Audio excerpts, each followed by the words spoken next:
Folks, Andrew here along with the beautiful Taeler Hendrix here of Ring of Honor. Now, where are you wrestling now? I am actually signed with National Pro Wrestling League based out of California, so. And there's actually a women's division of Ring of Honor. Is that a separate brand? Ring of Honor has their own separate women's division known as Women of Honor, but I am actually part of the women's division for National Pro Wrestling League, along with the lady you interviewed earlier today, Giselle Shaw.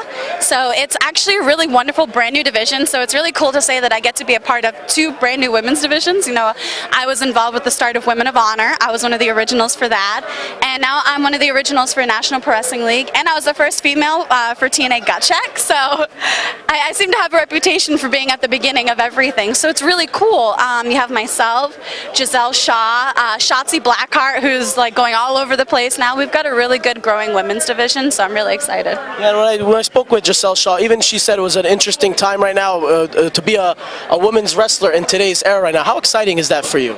It's amazing. Compared to when I first started in like late 2006, there was a lot of women around where, at least where I came from in the Northeast, I feel like I was very spoiled. Where in my hometown alone, there was at least 4 other girls besides myself, whereas a lot of other women, they don't really have that experience. And just watching over the years how women's wrestling is evolving and people are really carving out spots for us, like a lot of veterans, they really stuck their neck out for women like me to actually be able to have these opportunities. And now I get to see them explode and be a part of all of these revolutionary things like you were talking about earlier. And it's really cool because there's so much more opportunity, not just for myself, but for women coming after me too, which is, I don't know, it's a really cool and really positive experience, you know. What is your favorite match that you've had thus far in your career? Oh, I feel like that I would probably have to say some of my favorites would be myself versus Lisa Marie Varon. She was a woman, she was one of the first women I ever saw on TV because I wasn't allowed to watch wrestling growing up. So I really idolized her and just her strength and her ability for her character. I loved it. And myself versus Giselle Shaw for the women's title for NPWL. That was really exciting. Giselle, come on in for a minute. Make it a little... So she's just said you have her favorite match was against you. What is that like? I mean, that's awesome. You know, I mean, her favorite, and I mean, like, thank you. That's how she didn't say that was hers, right? To be fair, she was thinking, but yeah. But yeah, and I have a lot, you know, myself versus Rachel Ellering. All my matches where I tag with Chelsea Green were dishonorable impact. You know, I think I'm very lucky to say I've had a lot of really wonderful opponents like Awesome Kong and Santana Garrett, and way back in the day, Sarah Del Rey. So Serena Deeb was another one of my favorites. Wrestling her was actually like kind of like a dream come true, honestly, because we had one of the same trainers. So it's really cool getting to wrestle a veteran like that. I've been very blessed with a lot of my opponents. So. When will fans see you in the WWE? Never. Never? Never. I am with National Pro Wrestling League, and I am very happy. I found a home for myself.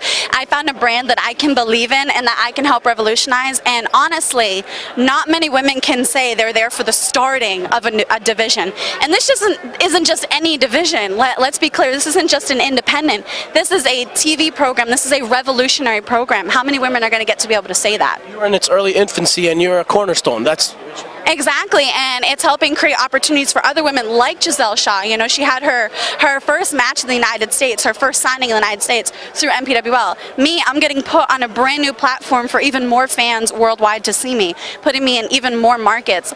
That's a really huge opportunity, and for me, I'm very loyal, and I wish the WWE best, but I know where my home's at, I know where my heart's at, and I go where I'm really appreciated, and I go where I'm going to see the most potential for myself, for all of my dreams, my hopes, my aspirations. Have I had opportunities with the WWE? Yes. Have I had opportunities with TNA, Ring of Honor? Yes. I've done in this business almost everything I've ever wanted to do to some level in some way, shape, or form, so I think that's really cool for the little girl in me that watched it growing up to be able to say. Who was a fan, last question, who was a fan of yours that made you want to be in the business? You mean who was I a fan of? Right, sorry. Who are you a fan of growing up? Oh man, Lisa Marie Varon as Victoria was really huge for me. Her feud with Trish Stratus, I absolutely loved it. Seeing this good girl Trish Stratus versus this like psychotic Victoria. It was amazing. And when I started getting more and more into it and started training, I discovered Sherry Martel and Velvet McIntyre, and those were huge inspirations for me. Throwing it back, wicked old school. I just loved wrestling, and I loved seeing those characters on TV, and like the Ultimate Warrior and all these other people that had these really strong personalities on camera. I just loved it. You know, Leilani Kai is another huge one for me. I just loved wrestling. I took all I could get, essentially. Taeler, thank you so much for joining. Really do appreciate it. Thank you so much. Bye, guys.